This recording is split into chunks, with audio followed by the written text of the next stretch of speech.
In Copenhagen, near the end of August 1952, 12-year-old Vivi Ebert came home from school with a headache.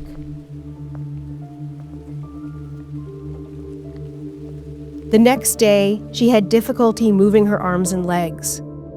Soon after, she developed a fever, a stiff neck, and partial paralysis, including trouble swallowing and breathing.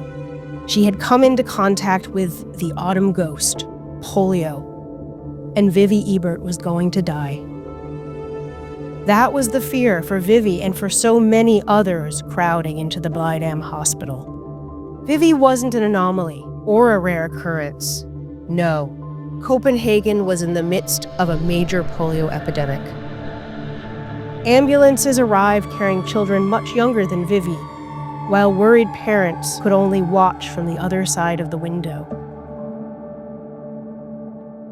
Chief physician Dr. Henry Lassen and his team wanted a way to prevent polio, but instead they were seeing case after case after case. And the question troubling them was, what can we do if they become too paralyzed to breathe?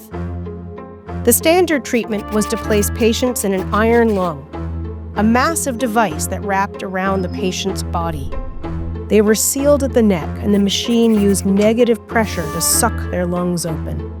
The problem was that these devices were scarce in post-World War II Europe, and the type of polio that Vivi and many others had wasn't helped by this giant machine.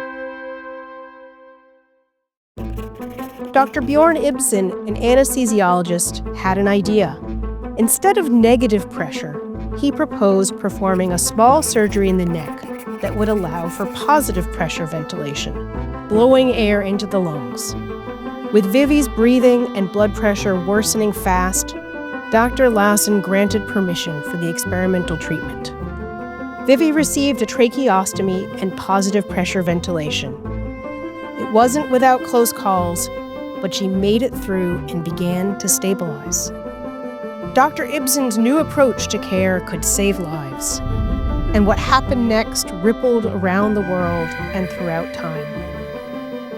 The young medical students of the University of Copenhagen became the positive pressure hands pushing oxygen into the lungs. 20 breaths a minute was the instruction. Whoosh, whoosh, for 8 hours a shift. Aching hands and tired eyes stayed vigilant for any issues that arose. Whoosh. And they did, running out of oxygen in the tank, scrambling for a spare, as the patient couldn't breathe. Adjustments were made, redundancies were created. Dr. Ibsen had lowered the death rate dramatically.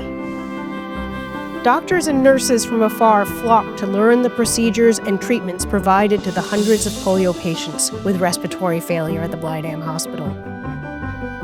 This new knowledge led to advances in ventilators and spurred the creation of what we now call the intensive care unit.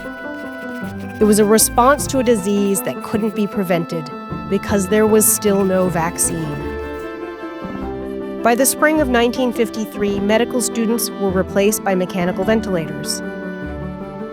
Vivi Ebert lived, pursued her education, and married, but always needed the support of a ventilator to breathe.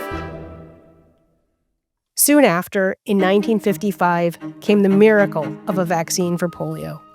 From then on, the autumn ghost began to fade into history's memory. But it is still out there.